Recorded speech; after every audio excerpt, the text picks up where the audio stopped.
Hello, we're going to revisit the peas today. So this is a video and I'm titling More Peas Please.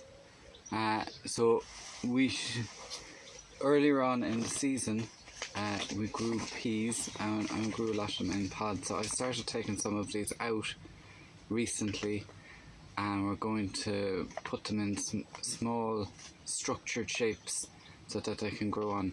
So mostly successful. I've taken some out whole. You can see one here that has a good bit of slug damage. So slugs will eat the stalk and you'll be left with no pea plant then. So there's no real recovery from that. So it kind of, you can't bring it back from the brink when it goes too low. So that one's gone. So I would always advise people to probably do more peas than they actually need. Just to account for damage to them by slugs and snails and any other mishap. When the peas are quite small in your pods, if you have them outside in a tunnel or a sheltered area, there is a danger that you will get damage from mice. That's more so with recently potted peas than with as they grow up. So I did say before we were planting some peas with a broad bean and some mint. So I'm just going to show you in this container here. So you can see I have a number of peas around. These are some I planted. They didn't all sprout, so I replaced them with some from the pods. I have a broad bean in the middle. And if I dig down a little bit, you'll see that the mint root cutting has started to sprout. Now this might take a while. So the reason you're planting these is that they go well together from a culinary point of view, but they'll also, as the peas grow up, the mint will keep the whole place weed free, and it will dispel some of the insects that might go at the peas. So the broad bean, I was saying before, these are broad beans planted this year. You could also have planted the broad bean in October, November of last year, so outside. But so there's two ways to do it. You can plant it in the winter in October, November. It will overwinter and they'll be quite hardy, the ones that come up. You can plant them as well in spring. So sometimes the spring ones are more susceptible to black fly. So the tops of the broad bean are the softest leaves and they are the most susceptible to that black fly. So once it reaches its recommended height, so about 2 to 3 feet, I pinch out all the top growth of the broad bean, and therefore the black fly isn't attracted to it anymore. That can be eaten, so it's like a pea sprout or pea tops. So if you have additional peas at the end, I said you can always eat them in salads on their own. So today I'm going to use supports because of lockdown. There's no garden centre, so I don't have any bamboo, so I'm going to improvise a little bit. So what we're going to use instead is some willow. So when you have willow growing close to you, if it's growing quite close together, you'll find that it's nice and straight. So these are perfect as pea poles. If there's little bits sticking out like that, that's fine, because it will give the pea a purchase as it's growing up. So what I would recommend is that you would grow the peas in their pods until they start producing these tendrils. So you can see just at my fingertip there's a small little tendril, and these are the bits that are going to cling on to the poles or to a pea net if you're using a pea net. Don't leave them over long in the pods. Firstly, they'll get too pot bound, but when they start producing their tendrils will get tangled up in each other, and you don't want that. You'll have to pick them apart, and they're quite delicate. So you want to be as delicate as possible. So these should just pop out with their pods intact. So you might have a little bit of breakage. So you can see root ball here. It's nice and developed. So you can tease that out a little bit if you feel it's too packed. I'm maybe just going to put one more in here, in with the broad beans and the mint. And as I said, these need the support. So you can have maybe a willow rod that goes up between two, and they can share it, or else you can give one to each pea. So I'm going to drive these down to the bottom of the pot here, and you can see, and these should give it sufficient support. If you keep the strips, one thing I'd say, in order for the willow to be used as a support, you need to strip the bark off it, and this will prevent it rooting in the pot or in your bed. So it's important to get all the bark off. This comes out sometimes easier and sometimes harder, but if you keep the strips from it, you can use them as ties. Otherwise you can use twine or gardening ties or anything like that. But it's nice to use it itself, and will go quite woody and hard out over a while. So it's like to keep using it. So you can see I've stripped the bark of the willow, so that shouldn't regrow. So if you're stuck and you don't have bamboo, willow will make a viable alternative. For bigger things like broad beans French beans or climbing beans, an alternative to use is hazel. If you have hazel growing, you can cut enough strips off.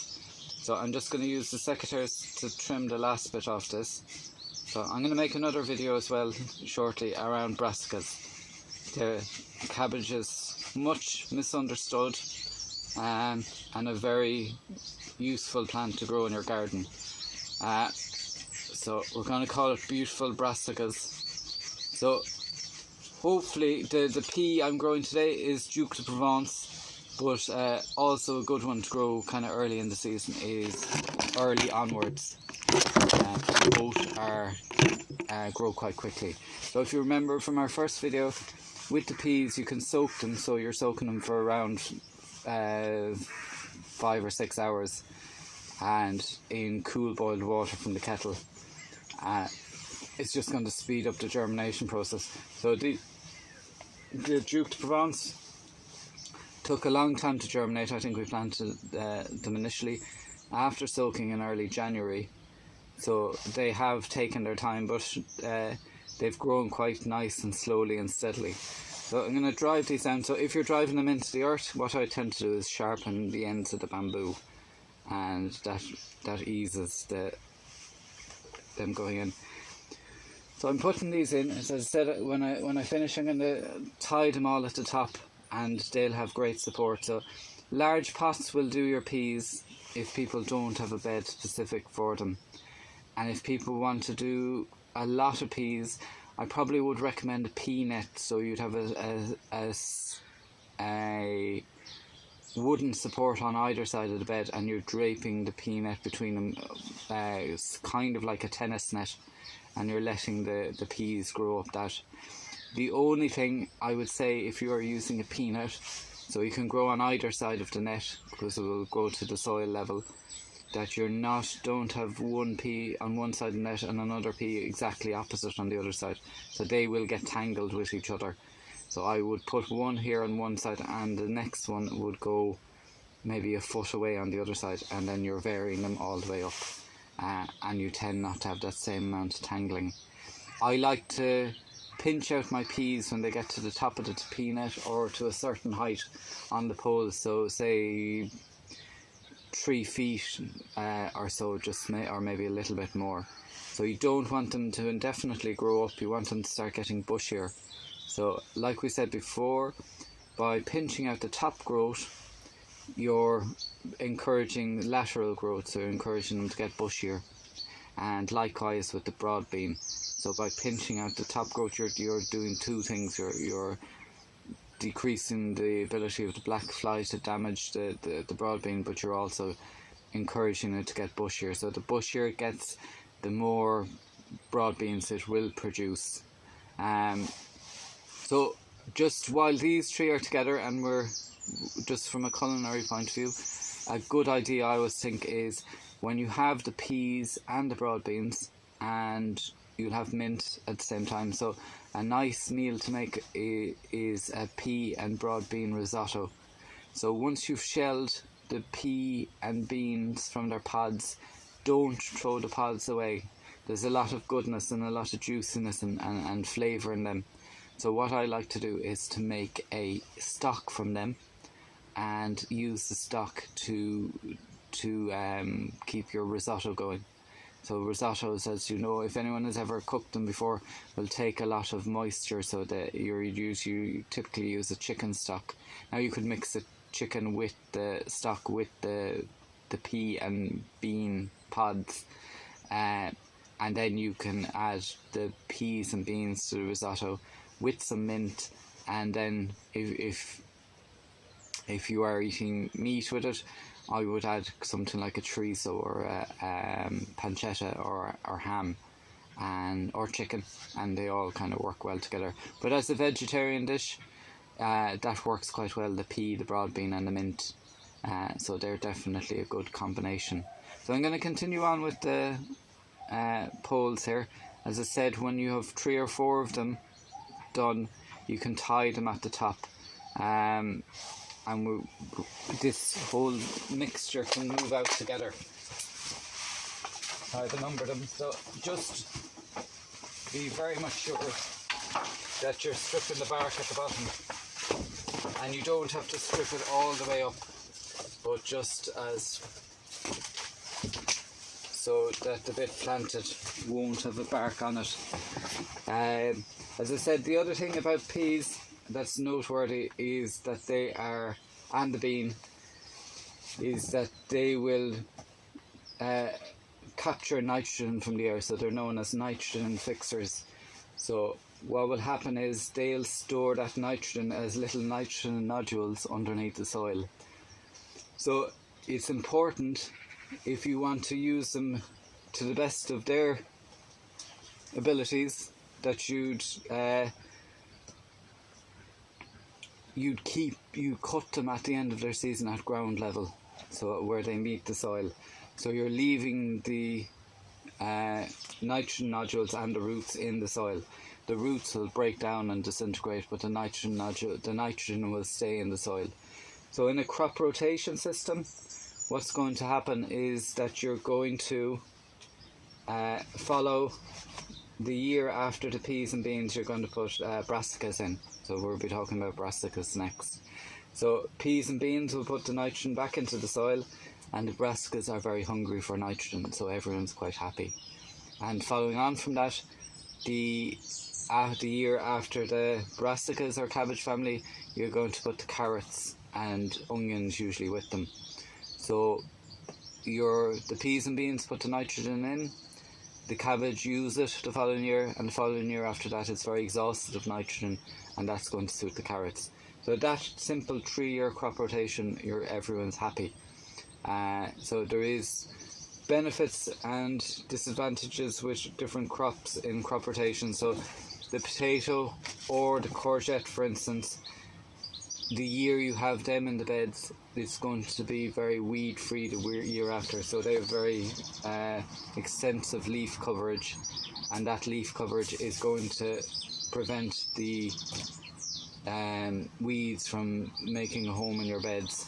So you can see, just when I'm stripping this off, sometimes it comes off very easily and sometimes a little bit more difficult, but make sure you've fully got it off. I'd even give it a scraping with a knife or a secateurs just to make doubly sure. So you don't want to be growing a load of willow in the middle of your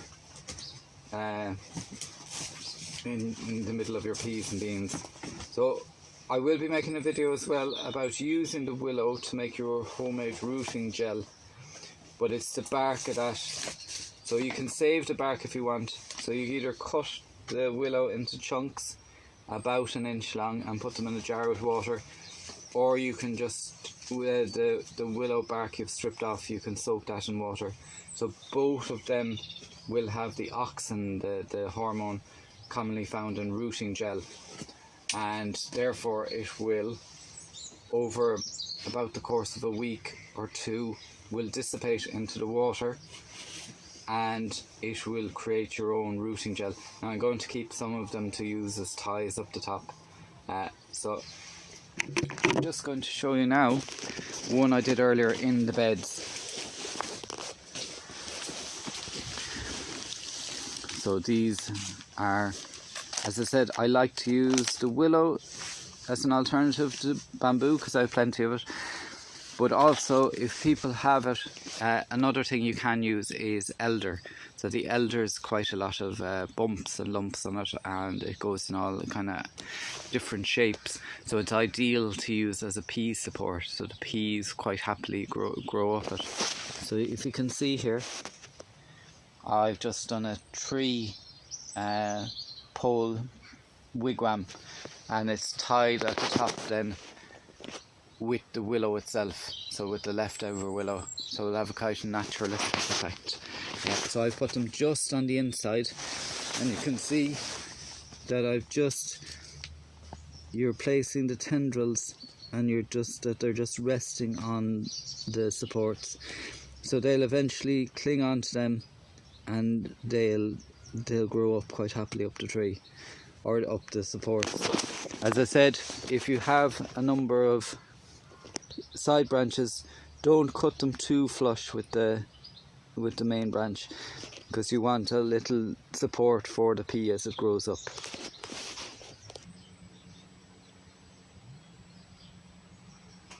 So I've just finished all the bamboo poles, or sorry, the willow poles, and just now I'm just going to tie these all together at the top. So as I said, it is nice if you can use the cutters from the willow, but there is other uses for them, and you can use them to obtain the oxen to make your own rooting gel. So as I said, the bark of the willow, if you lick it or if you chew it, you will get that kind of aspirin or astringent kind of taste that you get with aspirin. As I said, it does have antifungal and antibacterial properties. But if you're using that didn't work very well. If you're using the willow, just be careful and make sure that you're not, you have it fully stripped, or else the willow will grow. It grows generally from a hardwood cutting, but I've often seen it growing in a number of different situations. So it pays to kind of take care. So I'm just going to get an extra bit. You can trim the top of this as well, these poles, so I wouldn't necessarily leave them all that long. And some people would put a flower pot over their bamboos at the top just to prevent any accidents with people's eyes that you wouldn't want to put your eye out with a bamboo or a willow. So you can get little, maybe older flower pots and just put them over the top like that, so it stops you from accidentally falling against them.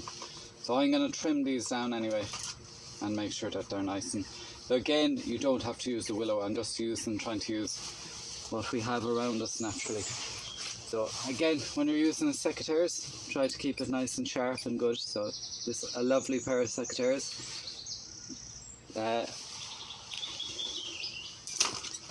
And it cuts like knife through butter. So try and keep them sharp, and they'll serve you much better, and try and clean them during the winter. So I'm going to maybe get them all down and just put the one pot over the lot. So you don't necessarily have to have a pole support for every pea, but you'll probably find that they'll become less entangled if you do.